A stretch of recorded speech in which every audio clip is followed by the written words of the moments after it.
Hello everyone, সবাইকে জানাই শুভ সকাল। ঘড়িতে এখন সকাল 10টা বেজে 5 মিনিট বাকি। এখন আমরা আমাদের ছোট্ট মেয়েটাকে নিয়ে একটু যাচ্ছি নেপালগঞ্জে।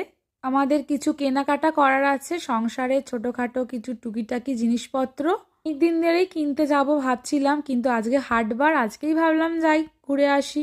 ও প্রথমবার যাচ্ছে, ওর বেশ ভালো লাগছে। দেখো বাবা মায়ের মাঝে বসে। বিয়ের আগে প্রায়শই এখানে আসতাম একটু মুরগির মাংস নিতে। এখানে মুরগির মাংস, কালবার্ড মাংস খুব ভালো খেতে হয়, সেই জন্য মুরগির মাংস নিতে আসতাম। বছর বিয়ে হয়েছিল, সে বছর 1 সপ্তাহ আগে ছিল সরস্বতী পুজো। আমার ইচ্ছে হয়েছিল একটু এই চকের দিকে ঘুরতে আসবো, তো আমাকে ও নিয়ে এসেছিল। এই চকের দিকে এসেই আমি ঘুরেছিলাম, একটু ফটো তুলেছিলাম আর এই বাইরের প্রকৃতিটা উপভোগ করেছিলাম। বেশ ভালো লাগে আমার এই সবুজ সিনারিগুলো। আবারও অনেকদিন পর এসে আমার তো বেশ ভালোই লাগছে। বাইরে কিন্তু বেশ রোদ, তবুও হালকা হালকা ঠান্ডা পড়ে গেছে, তাই ওয়েদারটা বেশ ভালোই লাগছে। কেনাকাটার নাম করে ছোটখাটো ঘুরতে যাওয়াটা বেশ ভালোই লাগে। তো সবসময় রেডি থাকি কোথাও বেরোনোর জন্য। আমার কথা কি বলবো, আমার মেয়েও কিন্তু ভালোই মজায় আছে।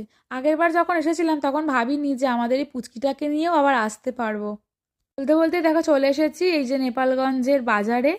এই বাজারটায় দেখো ওই দশকর্মার দোকানে কত কার্তিক ঠাকুর পাওয়া যাচ্ছে। জানি না নাকি এই সোমবার কার্তিক পুজো, তো সেই জন্য দোকানে এত কার্তিক ঠাকুর। আমার মেয়েও এসে চারপাশ ঘুরে ঘুরে দেখছে, ভাবছে কি এগুলো, কোনোদিন তো আসেনি জীবনে। ঘুম থেকে উঠে খেয়ে দিয়ে এসে ভাবছে কোথায় চলে এলাম, ভেবেই পাচ্ছে না যে মা বাবা কোথায় নিয়ে এসেছে।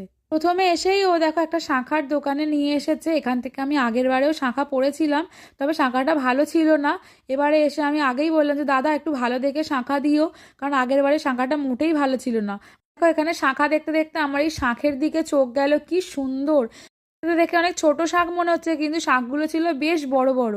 কিনতে ইচ্ছে করছিল, তবে এখন কিনতে পারলাম না, পরের বার এসে শাঁখ কিনবো। এতক্ষণ আমার কোলে ছিল, আমি আর পারছি না বলে এবার ওর বাবার কোলে গেছে। দেখো এটাকে বললাম ভালো ভালো দেখে শাঁখা দাও, তাই একটু মোটা মোটা দেখে এবারে শাঁখা দিল। কি সুন্দর সুন্দর ডিজাইন দেখো শাঁখাগুলো। কিন্তু কি এখানে শাঁখা কিনলে খুব ভালোভাবে দেখে শুনে শাঁখা কিনতে হয়। শাঁখা কিনে নিয়ে আরো অনেক কিছু কেনাকাটা করে এখন দেখো একটু মেলায় এসেছি, কারণ রাত্রিবেলা আমাদের আসা সম্ভব হয়ে উঠছে না, সেই জন্য এই দুপুরবেলাতেই চলে এসেছি। মেলা থেকেও কিছু সংসারের টুকিটাকি জিনিসপত্র কিনেছি।